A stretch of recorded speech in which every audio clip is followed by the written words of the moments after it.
Primeramente, tengan muy buenas tardes. Muchas gracias por su asistencia. Así también, antes de iniciar con la clase y el contenido de aprendizaje, que es un tema para examen, me gustaría expresarles lo siguiente.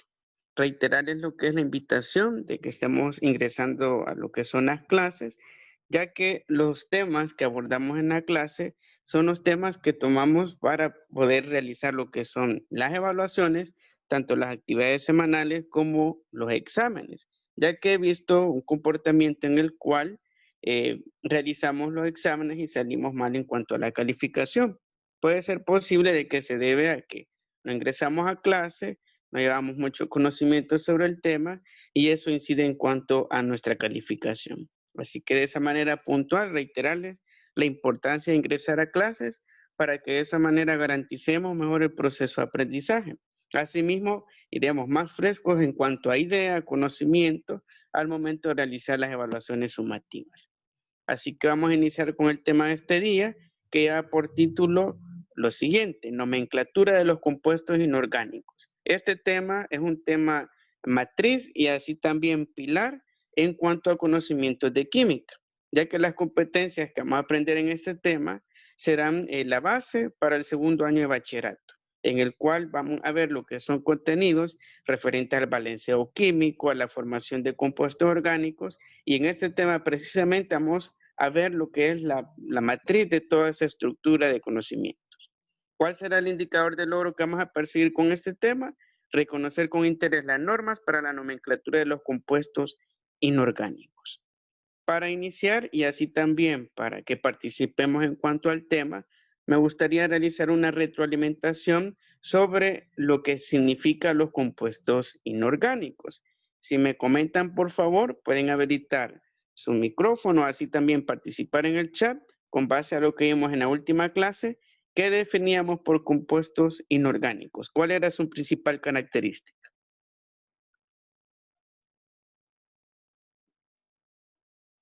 Que no tenían átomos de carbono. Muy bien, excelente. Y en efecto, la principal característica de un compuesto inorgánico es que no posee átomos de carbono. Por ejemplo, la sal común, que la empleamos de manera cotidiana para sazonar los alimentos, así también tiene otros usos. La sal está compuesta de un átomo de sodio, Na, unido por enlace iónico con un átomo de cloro, Cl. Por tanto, donde no haya presencia de carbono, vamos a hablar de compuestos inorgánicos. ¿Y qué sucede en cuanto a la nomenclatura? Pues a partir de una necesidad histórica, ya que antes de que apareciera la química existía una rama que era la alquimia. La alquimia estudiaba lo que eran sustancias, pero la estudiaban de una manera desordenada, sin conocimiento a profundidad, sin investigación científica, únicamente con el conocimiento popular. Y a partir de ello empezaron a crear nombres para las sustancias. Por ejemplo, en América, bueno, nosotros conocemos al vital líquido para que consumamos y así también sobrevivamos y consumimos todos los días, que es el agua. Sin embargo, es posible de que este término agua sea válido únicamente dentro de nuestro idioma, ya que no aplica en otros rubros y así también en otros países. Así también tenemos, por ejemplo, el amoníaco, que es un gas que proviene de la descomposición del guano de los murciélagos, que también el nombre es muy particular, es un nombre común. Tenemos también la glucosa y el agua oxigenada. Pues a partir de esa necesidad de generar lo que es un lenguaje universal válido para cualquier parte del mundo, se creó lo que es la nomenclatura, que en otras palabras significa fórmulas químicas. Como por ejemplo, para el agua tenemos su fórmula química que es H2O. Por tanto, si vamos a Rusia, vamos a alguna academia científica que trabaje en el área de la química en investigación científica, llegamos con la fórmula H2O y en efecto nos entenderán de que nos referimos al líquido vital agua, ya que como les mencionaba, la nomenclatura pasó a ser nombres comunes a fórmulas químicas que permiten lo que es un lenguaje común para toda la comunidad científica. Así también tenemos para el amoníaco la fórmula química NH3, para la glucosa, que es la madre, y así también de donde provienen la mayoría de los azúcares, que tiene su fórmula C6H12O6, y el agua oxigenada, que es un antibiótico y así también un desinfectante, H2O2. Y como les mencionaba, la nomenclatura es la fórmula química de la sustancia o disolución química. ¿Y qué sucede con la nomenclatura? Pues estas fórmulas, como por ejemplo el H2O, no es una fórmula que se la ha inventado algún científico o por su gusto la creó de esa manera, sino de que a partir de la investigación pura, explorando en el microscopio lo que es la estructura molecular del agua, fue como se creó y así también se interpretó por medio de letras y números la estructura molecular del agua, la cual tiene un orden, tiene lo que son reglas y así también es sistemática. En otras palabras, está basado en un conjunto de pasos. Pero como todos sabemos, todo lo que lleva orden y es sistemático debe de tener un ente rector. Y en ese sentido, el ente rector internacional de la química y así también de las fórmulas químicas es la UPAC, que significa y es el acrónimo de la Unión Internacional de Química Pura y Aplicada. Esta asociación internacional, formada por grandes científicos y químicos en el ramo de las diferentes áreas de la química, preparan cada año informes y así también normas para que todos los científicos del mundo, todos los químicos y todos los que estudiamos de forma teórica o práctica lo que es la química, utilicemos lo que es un mismo lenguaje, las mismas fórmulas, como también el mismo conjunto de pasos para crear fórmulas químicas. Y de esa manera es como se llega a lo que es a un consenso mundial a partir de la Unión Internacional de Química Pura y Aplicada. Pero, como les mencionaba al comienzo, con el antecedente histórico de una necesidad de crear un solo lenguaje dentro de la comunidad científica. Así también tenemos lo que es el sitio web de la UPAC, www.upac.org, en el cual podemos ingresar. Vamos a encontrar un sinfín de informes, documentos, servicios que ofrece la UPAC en razón de los nuevos descubrimientos que están surgiendo en el área de la química. Incluso esta institución creó lo que es el genotipo o en otras palabras, la estructura del ADN del coronavirus, a tal manera que publicó lo que es su informe a inicios de lo que es diciembre del año pasado, para que toda la comunidad científica investigara y estuviera en un mismo sentido dentro del lenguaje que empleamos con la fórmula del coronavirus. Y vemos claramente de que el organismo científico rector, como les recalco, es la UPAC. Acá también tenemos lo que es el logo de esta institución, en el cual vemos claramente lo que es una probeta y una balanza. Pues ese logo es la representación simbólica de este instituto internacional que rige en cuanto a reglas y documentos sobre la química pura y aplicada, como también este logo se aplica en diferentes academias que trabajan en el rubro de química. Por ejemplo, en la Facultad de Ciencias Naturales de la Universidad de El Salvador, el logo está integrado dentro del logotipo de la facultad, ya que para el área de las ciencias naturales es muy importante este organismo, la UPAC, ya que rige, como les mencionaba, todo lo relacionado a las fórmulas químicas, así también a los pasos para crear los nombres de las sustancias químicas a partir de sus reglas y normas internacionales.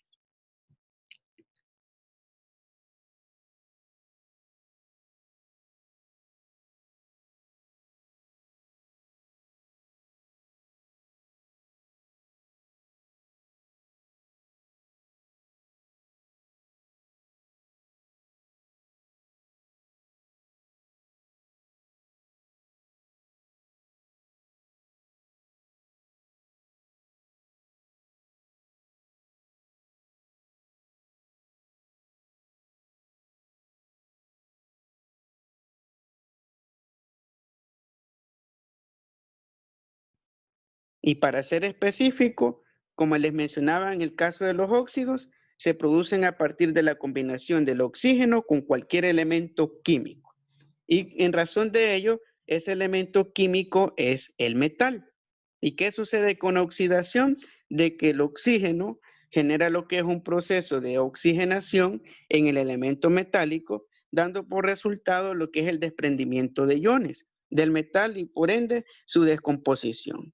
Tenemos acá lo que es compuestos de ejemplo Tenemos en el caso del PbO2, el Pb significa plomo dentro de la tabla periódica, es su símbolo químico, y cuando veamos la presencia de la O, que es de oxígeno, después de un elemento metálico, significa de que estamos en presencia de un óxido.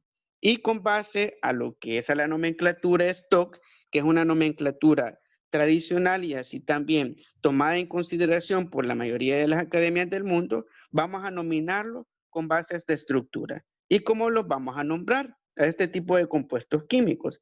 Pues en razón de la O, del oxígeno, vamos a tomar la palabra que es óxido de y vamos a añadir el nombre del metal. En este caso, como tenemos la B de plomo, se llamará óxido de plomo. Así también tenemos el FeO, tenemos el Fe del hierro y la O de oxígeno. Como está lo que es el oxígeno después del hierro, significa que estamos en presencia de un óxido. ¿Y cómo le vamos a llamar? En razón de la nomenclatura Stock, óxido de, el nombre del elemento metálico que es el hierro. Por ende, óxido de hierro. Así también tenemos el Fe2O3, que es otro tipo de óxido ferroso o óxido de hierro, en el cual su estado de oxidación es 3. ¿Por qué es 3? Porque tenemos lo que son 3 oxígenos. Por tanto, tendrá lo que es ese nivel de oxidación, el hierro. Así también tenemos el Li2O, en el cual el Li es el nombre y así también el símbolo de litio está asociado a lo que es el oxígeno y por tanto, ¿cómo la vamos a nominar? Óxido de litio. Y de esta manera, con base a la nomenclatura Stock, vamos a nombrar a todos los óxidos. Es posible que dentro del examen venga lo que es el compuesto químico, su fórmula química, y busquemos lo que es en los literales de respuesta su nombre. Pero como les mencionaba, la clave está en cuanto a la nomenclatura del nombre, la base es óxido de y el nombre del metal. Si tenemos Fe de hierro, Pb de plomo y en el caso de Li, de litio. Y así claramente tenemos lo que es la estructura del compuesto del óxido, presencia de oxígeno, luego del metal, y así lo podemos denominar. ¿Alguna duda, pregunta referente a la nomenclatura de los óxidos? ¿Cómo identificar el compuesto? ¿Cuál será su estructura para llegar a la deducción de que es en efecto un óxido? ¿Y cómo le vamos a nombrar con base a la nomenclatura Stock?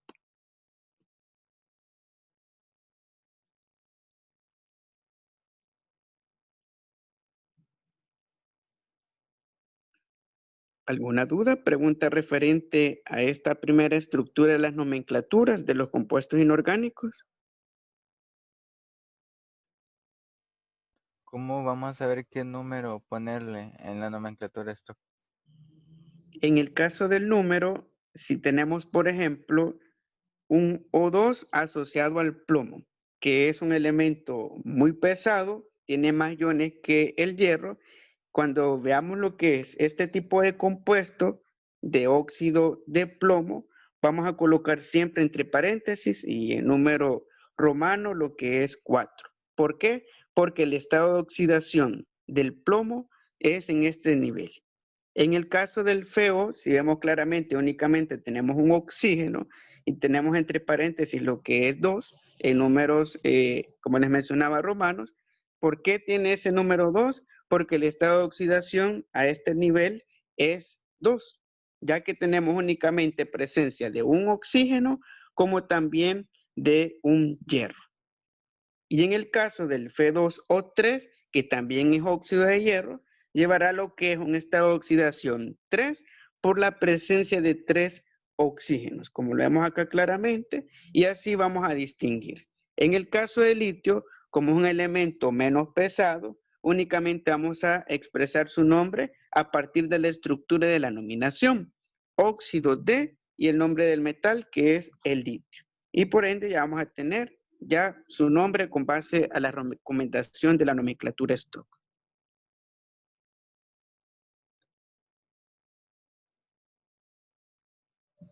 ¿Alguna otra pregunta referente a la nomenclatura de los óxidos?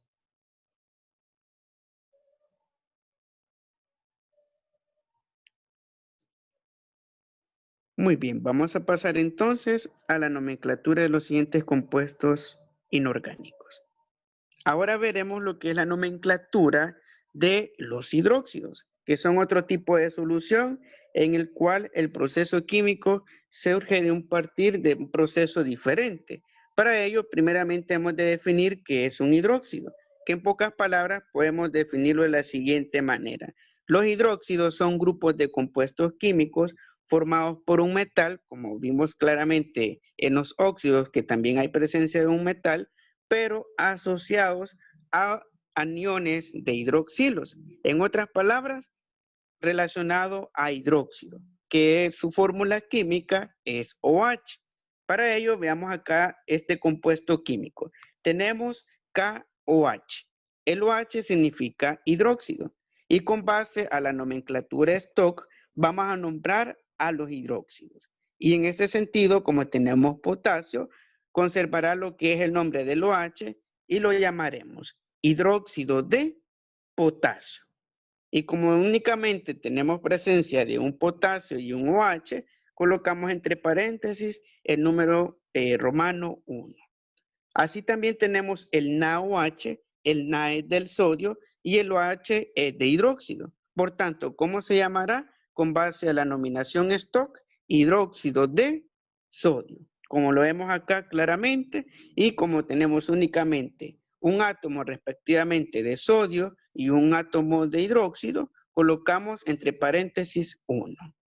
Ahora veamos ya esta variación en la cual tenemos el OH entre paréntesis y con dos radicales, que es el 2 que está en el subíndice o al lado del paréntesis. ¿Qué sucede en este proceso? Que tenemos calcio asociado a hidróxido. La estructura se mantendrá en cuanto a la nominación, colocaremos lo que es hidróxido de calcio, pero la variante será el número entre paréntesis, ya que vamos a colocar el número 2 romano, porque tenemos dos radicales, que es el 2 que está contiguo al paréntesis del OH.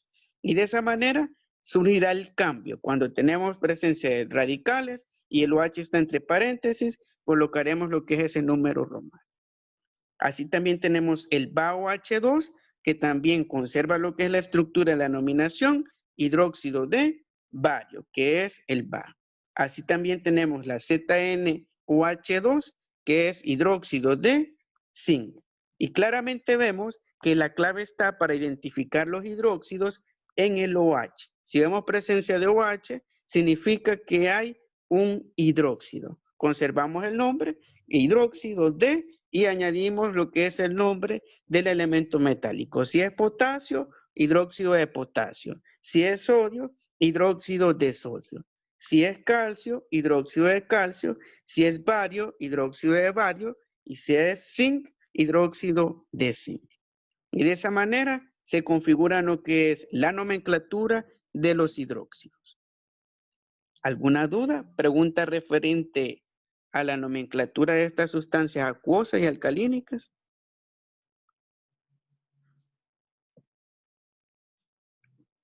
Es posible que dentro del examen esté planteado lo que es el nombre y dentro de los literales de respuesta los compuestos químicos, su fórmula química. Y como le mencionaba, si vemos entre paréntesis lo que es un número 2 romano, significa que habrá una presencia de dos radicales asociados al OH y estará expresado de esta manera. Sin embargo, si únicamente tenemos lo que es un 1 romano entre paréntesis, estará expresado de esta manera el compuesto químico.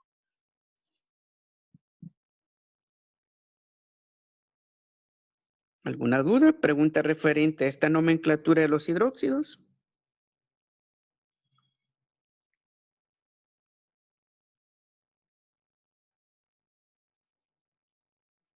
Muy bien, vamos a pasar entonces a la siguiente nomenclatura de sustancias inorgánicas.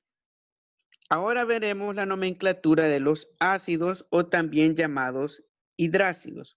Podemos denominarlo de esas dos maneras a los ácidos. ¿Y cómo podemos definir un ácido? Como una sustancia eléctricamente neutra. Los ácidos son malos conductores de corriente eléctrica. Por ejemplo, en nuestros hogares empleamos algunos ácidos, como por ejemplo cuando hay que un tapón en una cañería se emplea lo que es ácido nítrico, entre otros, como también en el caso de los ácidos están formados por aniones y iones de hidrógeno. El dominio de un ácido o una sustancia es ácida por la presencia del contenido hidrógeno.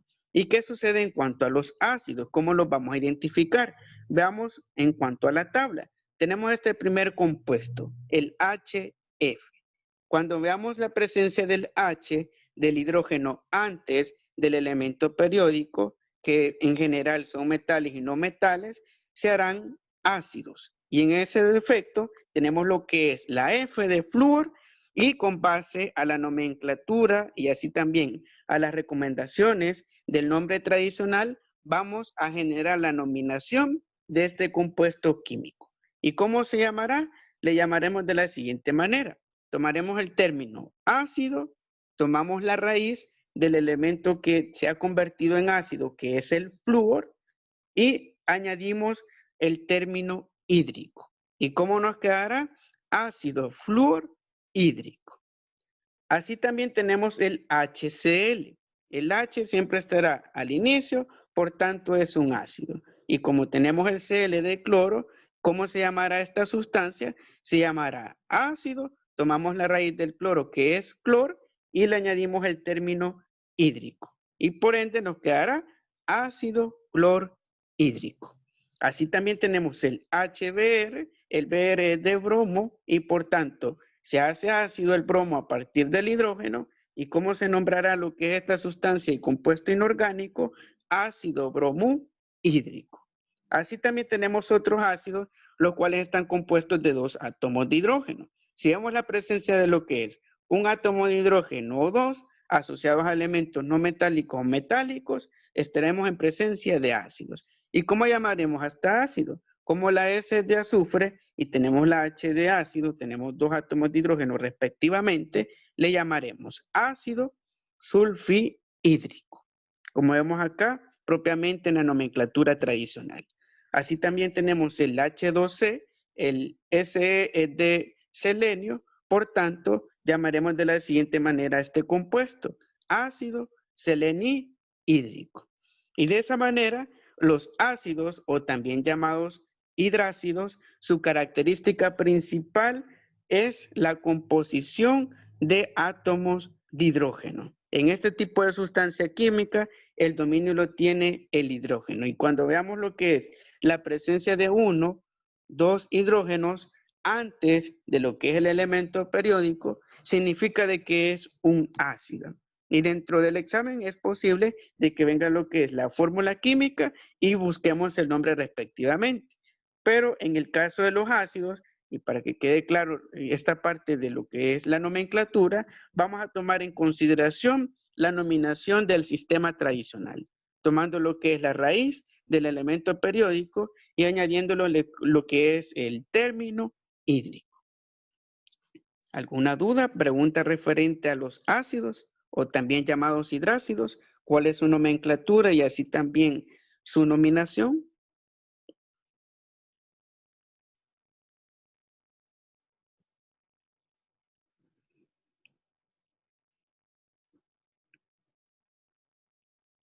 ¿Alguna duda, pregunta referente a este sistema de nomenclatura de los ácidos o también llamados hidrácidos?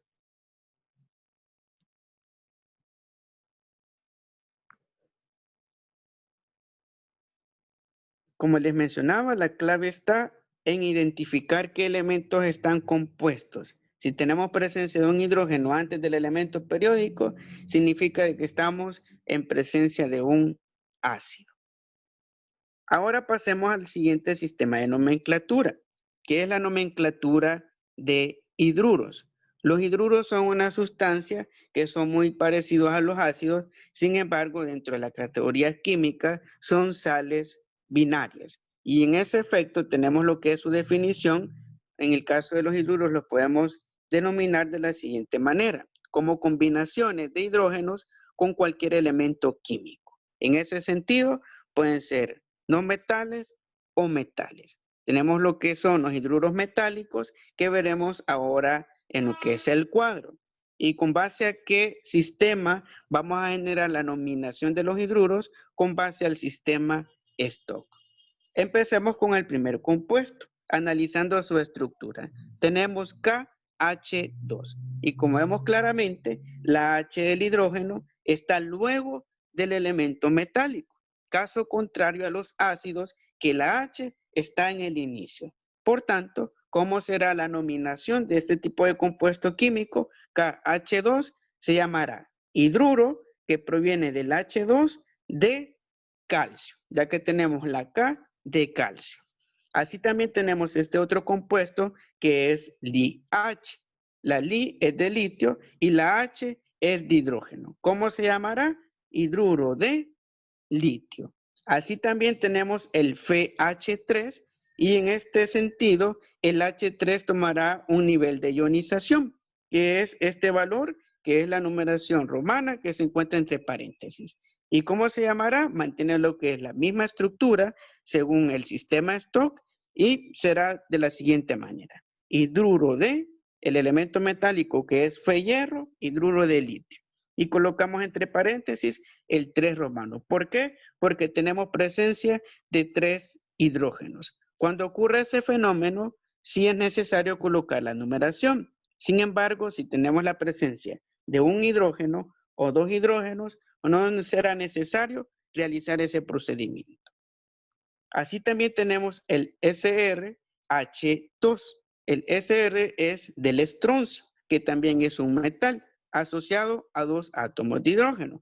Por tanto, ¿cómo se llamará? Con base al sistema Stock, hidruro de estroncio. Y de esa manera vemos claramente de que el hidruro, la clave está para poder identificarlos en la ubicación de la H. Si la H está luego del elemento metálico, significa que tenemos esta sal binaria llamada hidruro. Y el sistema de denominación será el sistema Stock, en el cual vamos a tomar como base hidruro de y luego añadimos el nombre del metal. Si es calcio, hidruro de calcio. Si es litio, hidruro de litio. Si es hierro, hidruro de hierro. Si es estroncio, hidruro de estroncio. ¿Alguna duda? Pregunta referente a la nomenclatura de los hidruros.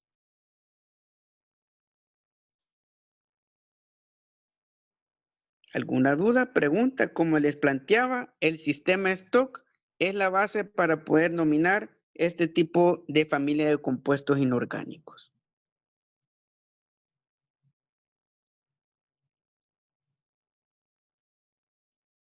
¿Alguna duda? Pregunta referente a este sistema.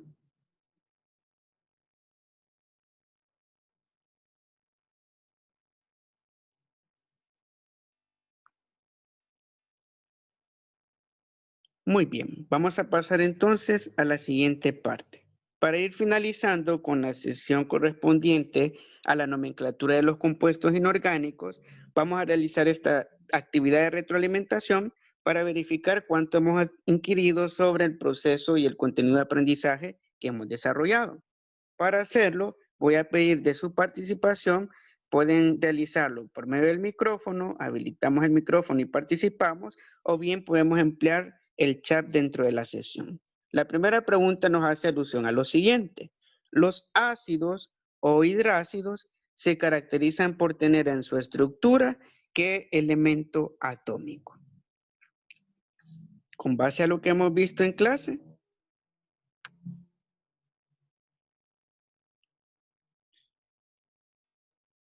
¿qué elemento atómico caracteriza a los ácidos o hidrácidos? El hidrógeno. Muy bien, excelente. Y en efecto es el hidrógeno. Como vimos la estructura de la nomenclatura y de la fórmula de la molécula, el H está al inicio de la fórmula química. Por ejemplo, si tenemos HCl, ácido clorhídrico, ya que ese será el sistema de denominación con base al sistema Stock y es de prestar especial atención en cuanto a ello. Ahora analicemos la siguiente pregunta. ¿Cuál es el nombre de la presente fórmula química? Tenemos MgO. ¿Cómo se llamará esta sustancia?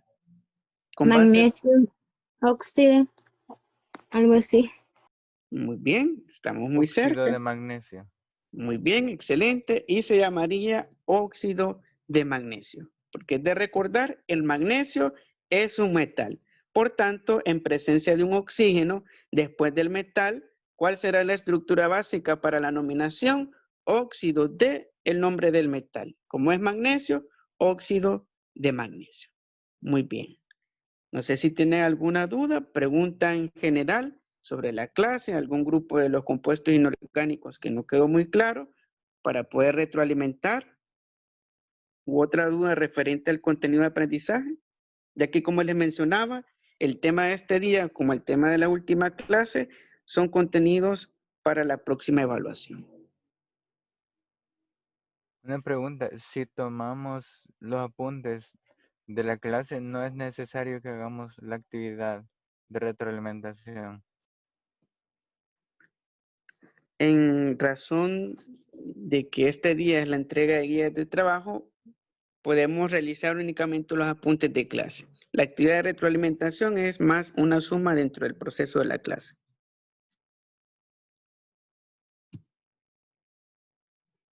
¿Alguna otra pregunta? ¿Duda referente al tema de compuestos químicos inorgánicos? Los grupos, que son 4 grupos, tenemos los hidróxidos, los ácidos o también llamados hidrácidos, también tenemos lo que es los óxidos y los hidruros.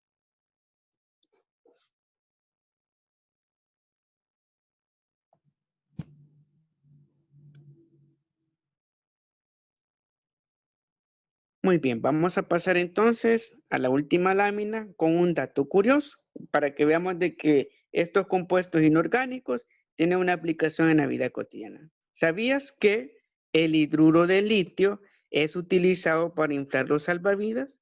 Ya que en el caso de los salvavidas no se emplea directamente una bomba para poder inflarlo, así como utilizamos para inflar las llantas de los vehículos o de las bicicletas, sino que tiene una sustancia líquida en su interior, que es el hidruro de litio, que al agitarlo, esta entra en reacción, se descompone y libera gases, dando como resultado de que el inflable del salvavidas pueda inflarse, valga la redundancia, y de esa manera, incluso en una situación de emergencia, poder salvar nuestras vidas.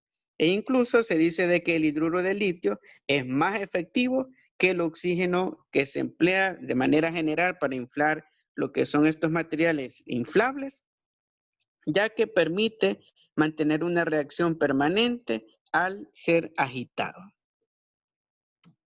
Si tiene alguna duda, pregunta en general, tanto del tema o del sabías qué, u otro referente al contenido de aprendizaje.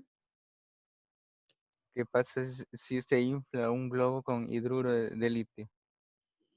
En el caso del hidruro de litio, se emplea más en particular con los salvavidas por el tipo de material plástico. Es más duro que en el caso de los globos, que tradicionalmente empleamos para fiestas, decoración, que son lo que es un material más delgado, una capa más fina, en este caso polipropileno que la conforma.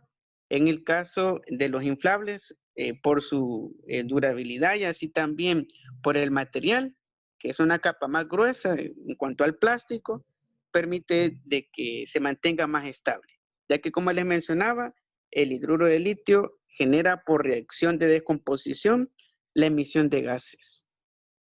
Entonces, profe, en ese caso explotaría. Sí, en ese caso explotaría. Y como vemos claramente, es posible de que hayamos visto en alguna embarcación de turismo, en las lanchas, como también en los barcos petroleros que llevan consigo lo que son los salvavidas, pues se mantienen inflados por mucho tiempo debido al hidruro de litio, ya que como hemos visto, y me imagino todos hemos tenido la experiencia, de que los globos en el transcurso del día van perdiendo tamaño, se van desinflando gradualmente debido a lo que es el oxígeno, porque se condensa en microgotículas. En cambio, el hidruro de litio se mantiene más permanente en cuanto a la descomposición. Únicamente por la agitación se produce la reacción de descomposición de esta sustancia líquida y eso da como resultado la emisión de gases.